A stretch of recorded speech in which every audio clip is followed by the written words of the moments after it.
I'm going to speak very softly. Is this good enough? Or is Yeah. this... Okay, I just wanted to test because I'm a soft-spoken person. So I have a very complicated name. It's pronounced more like Walei or Wally or... Yeah, sorry, I didn't want to call you out, but yeah, yeah, it's spelled W-A-L-E-I, just in case. And actually, I wanted to say one funny thing before I start my presentation, and that is Svetlana had mentioned the fact that she gets Braille in sometimes in restaurants or whatever, and I, as well as other blind people, have been offered assisted listening devices in movie theaters. Yes, for audio description devices, and people have actually asked me if I read American Sign Language. But yeah, I'm Walei Sabry, and I work for the mayor's office for people with disabilities, and I'm the housing coordinator, which is not very related here. But part of what we do at the office is wear many hats, and one day, my main duties is to answer 311 calls regarding housing and share housing opportunities with our constituents. But on a different day, I might be going to the Human Resources Administration and teaching their employees about screen readers. Or I could be working with the Department of Construction and Design and Cooper Union students on developing tactile pathways in streets. Or working with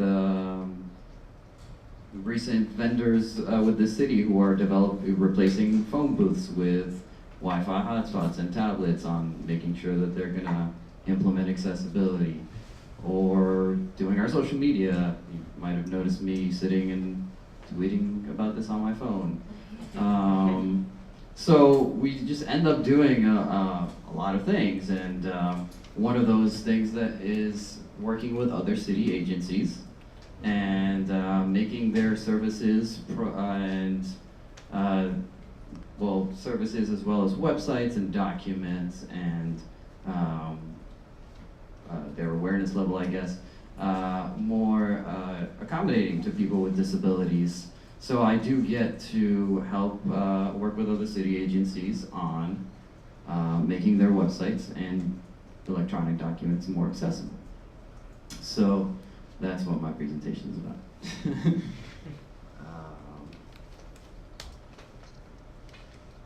So it's all about really navigating the system, and we can have on. All right, so we are working. Sorry. So there are there are a lot of different city agencies, and some of them are bigger than others. For instance, HRA, the Human Resources Administration, has 14,000 employees. And so working with disability awareness is going to be a bit of a tougher task, right? Because how do you reach so many people? So it's sort of you gotta do the best that you can with what you've got. And New York City is not the most accessible city in the world, but neither is any other city. And we're just kind of working a little bit at a time and chipping away at accessibility. And or inaccessibility, and trying to make it happen. So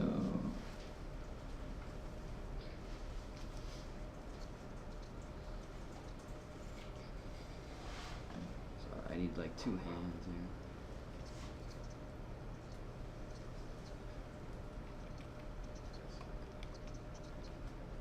Right. So it's actually, a little bit more effective, like it says on my slide, to advocate for bigger changes instead of, focusing on one thing that doesn't work, maybe focusing on making the template of that website more accessible, as opposed to fixing a specific part of it that wasn't working or a specific page of it, as well as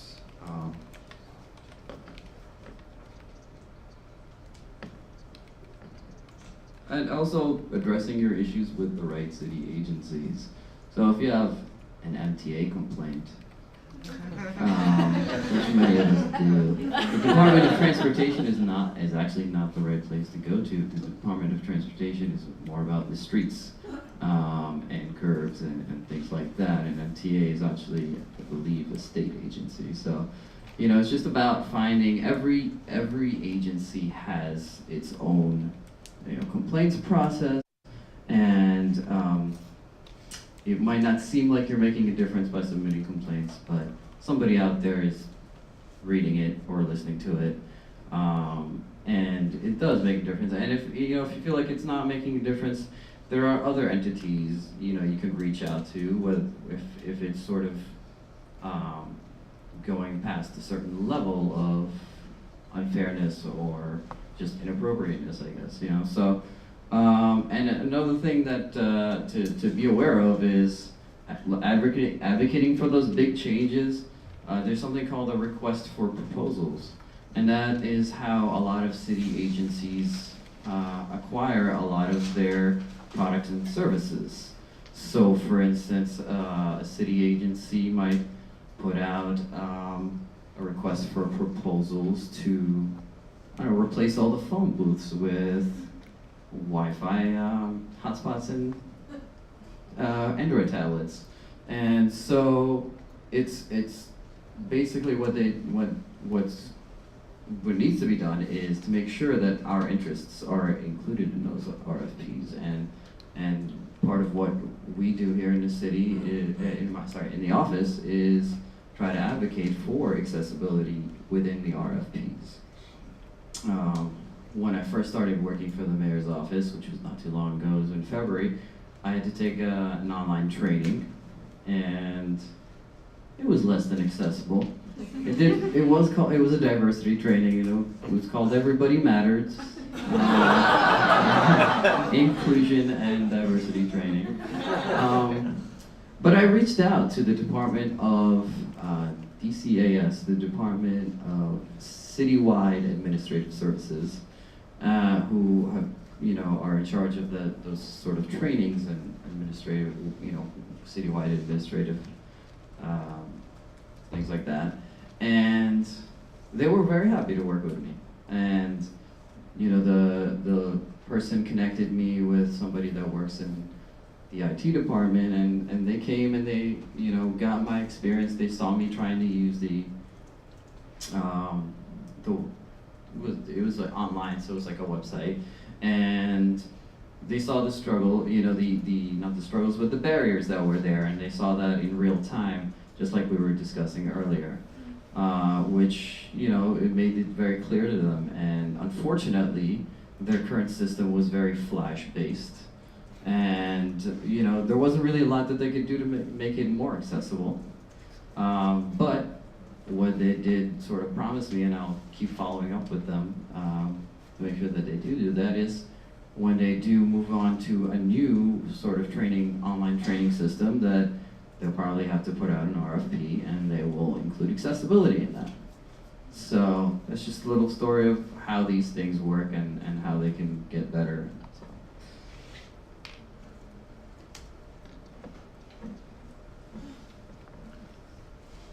So a lot of people have sort of a view of the city employees that they're just these terrible people and they hate their jobs and stuff like that. And, you know, they're very negative people. And so I do, you know, sort of have to choose the right approach when I'm trying to reach out to a city agency. And a lot of the time I have to sort of spin it in a positive way, and also spin it in the way of, I'm doing you a favor, you know, so let me help you make your website more accessible so you can reach more of our constituents and not get sued also potentially. So, you know, and they love experts, subject matter experts, and often, not, I mean, this isn't like an absolute, oftentimes, you know, a person with a disability is more of a subject matter expert than the employee without a disability who's, you know, in charge of the website. So, just, try to frame it in a way where you're actually helping out and you're using your knowledge and your skills to help them improve their website and reach more people.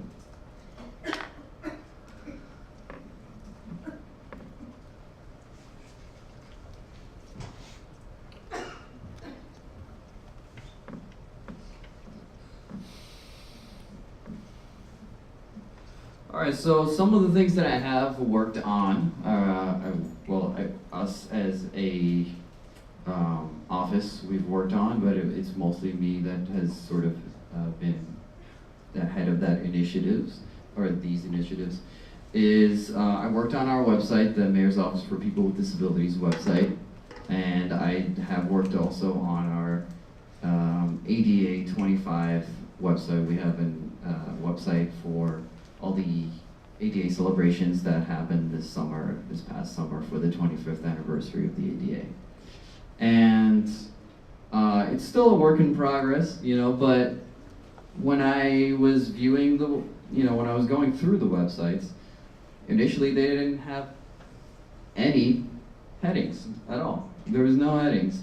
The information was there, the text was there, was accessible in that way, but there's no headings, and so we started putting them up, and I had to literally go page by page and put a link to each of those pages, and also specifically tell them where we wanted these headings and which heading levels, and they started implementing that, and so we have a lot more headings on our website on MOPD, Mayor's Office for People with Disabilities, and we also have the headings for ADA 25. So that just facilitated a little bit of faster navigation, and it's just a little fix that made a little bit of a difference. Also, we did have image descriptions on our website, but I just kind of went through them because on our main page, the logo was labeled Mayor's Office for People with Disabilities. I put an end to that, so that was good. So we're practicing that too, image descriptions and on our website, so to facilitate more access. And that's what I've done so far with our website and the ADA 25 website. Also in our social media, I've been sort of promoting image descriptions more, and on Twitter, I haven't really found a good strategy to do that with the 140 characters. But on Facebook, I kind of worked with our interns and had them add image descriptions to a lot of the photos that we posted from this summer and all the celebrations.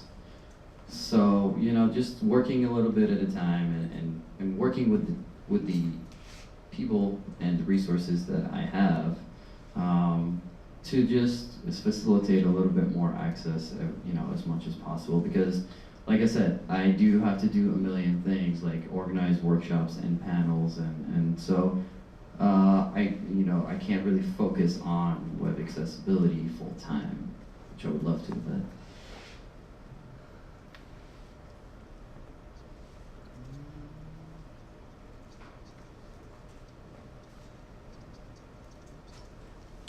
All right, so some of the other work that I have done is on the Access NYC, which is it's a sort of a portal it's created by HRA, and somebody had actually previously tested it before me, and they had done a pretty good job, and I just went over it again because they wanted me to, and I found some things that weren't working with my particular screen reader and setup.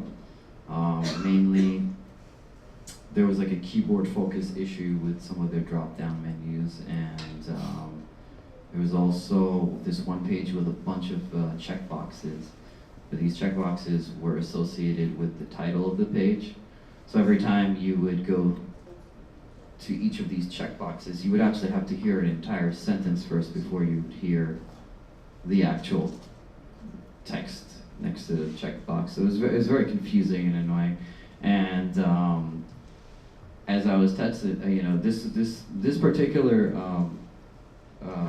website or page was not, it was outsourced. It was actually from Ireland. So they connected me with the engineers, and I was going through the website with them and gave them as much feedback as I could. And that is something that they're working on. I haven't really followed up on that yet because it was pretty recent. And but I will, and so that's one thing that I have been working on, and I've worked with the Department of Transportation a lot, and over the summer, because they have their own disability-related events. They have their expo, Access to Independence Expo, which showcases a lot of the transportation options in New York and the accessible transportation options. And they had a pretty big guide that they created for that. It was probably, I don't know, maybe 10 to 20 pages or something like that. And it had, it was a PDF, so I worked with them on creating headings and making sure the links work. And I actually found some, I call them ghost headings. And they're different from fake headings, because a fake heading is just when you make the text bigger and bold. A ghost heading is actually nothing. It's you empty space, but the screen reader recognizes it as a heading, so it'll just randomly say heading level 3. That's it, and it won't, there's no text there. So I that's one of the things that I found in that document, and I just quickly went through it, and I found about 60 of them, so we got rid of those. So it's just another thing, another enhancement that really makes reading a document a lot better and a lot easier and a lot smoother.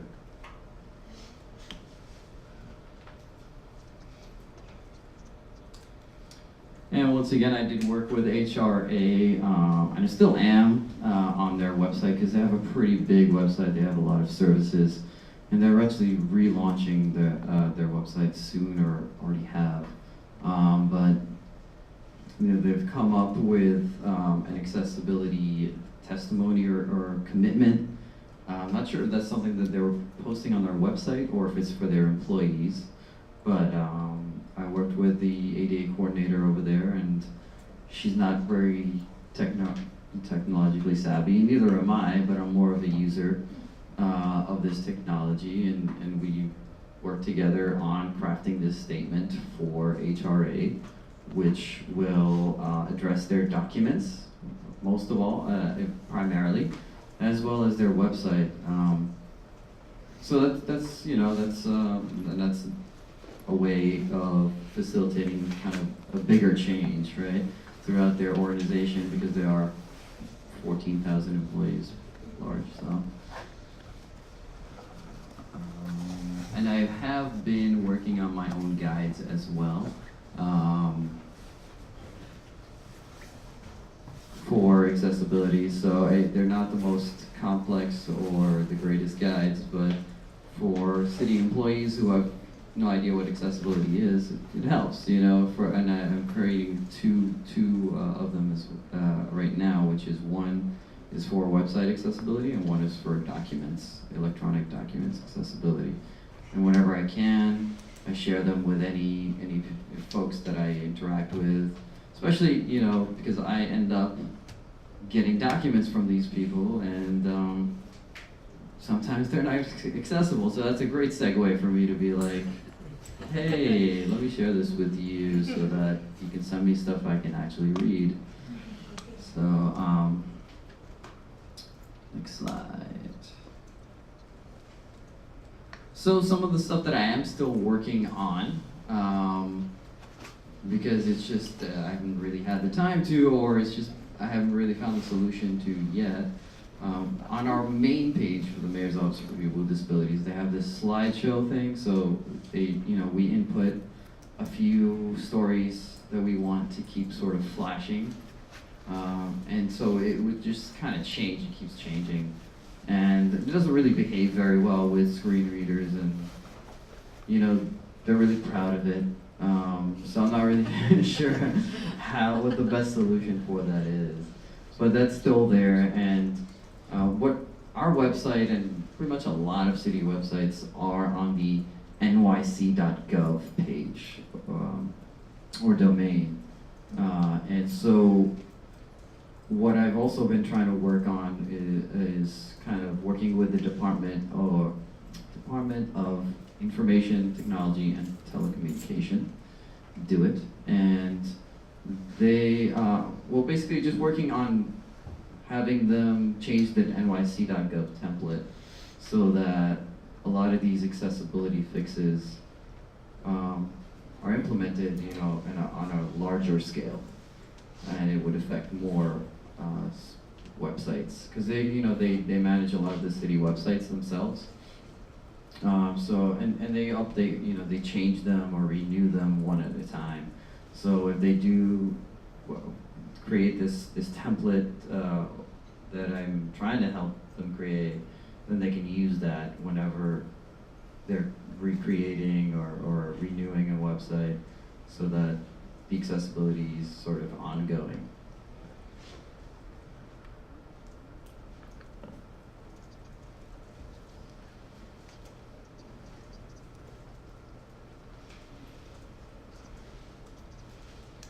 All right, so moving forward, some of the things that I do plan to work on are working on a accessibility commitment for our website. I'd like to put something out there, you know, regarding website accessibility and document accessibility.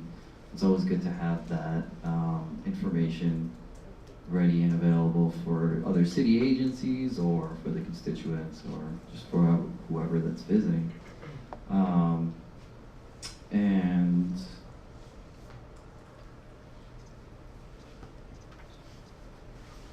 And the guides that I'm working on, I do want to finalize them and have something a bit more useful and substantial that could be applied, not just to city agencies, but to anywhere, really. And one thing I'm kind of going to be happy to tackle is audio description. We recently hired a new communications person who's a filmmaker, and he's going to be making a lot of films for us. He actually created his first film for us already, and it's on our YouTube channel. And it's a recap of the ADA events from this summer. And it's a great video, I like it myself. And we are going to work on making them more accessible by adding audio descriptions. We have not had the time to do that just yet. But you know, it's something that hasn't really been done by the office before. And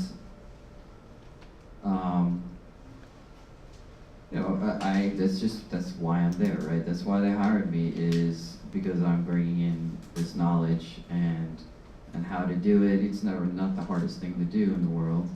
It's so part of my goals for the future is to make sure that all our videos are going to be audio described, or there's an audio described version of all the videos that we have. Just like moving forward, I'd like to have all the pictures and images that we put up on our social media and our websites to be described as well. And maybe even start an Instagram account and have photos on that and describe them as well, photos and videos. And that's not just, you know, for us, but it's also to just promote that good practice of doing that.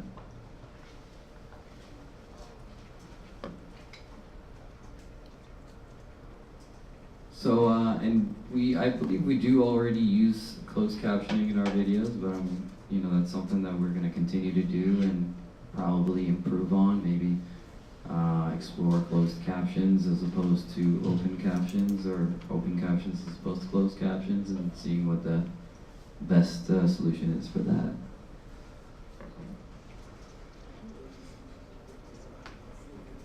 So yeah, as I said, I've been also just working with HRA. They have a new website. I'm going to be taking it page by page and just giving them feedback a little bit at a time because it's going to be a pretty big website. And last thing I will be working on is there's a little group called Team Digi, which is a group of just different people from city agencies brought together by the digital media strategists of the city, and we just discuss different strategies for social media and how to reach people, how to engage people in our audiences, different campaigns, and they recently asked us to make a training for them on how to make your media accessible. So we're going to work on audio description, image descriptions, captioning, and we're going to share that with them so that when they post their, on social media, whether it's Facebook, Twitter, or YouTube, or make videos, that they have that knowledge there. And slowly, we're just kind of chipping away and making things more accessible, and giving city employees the tools to become more accessible. And that's it. Yes. Yeah. So that's it.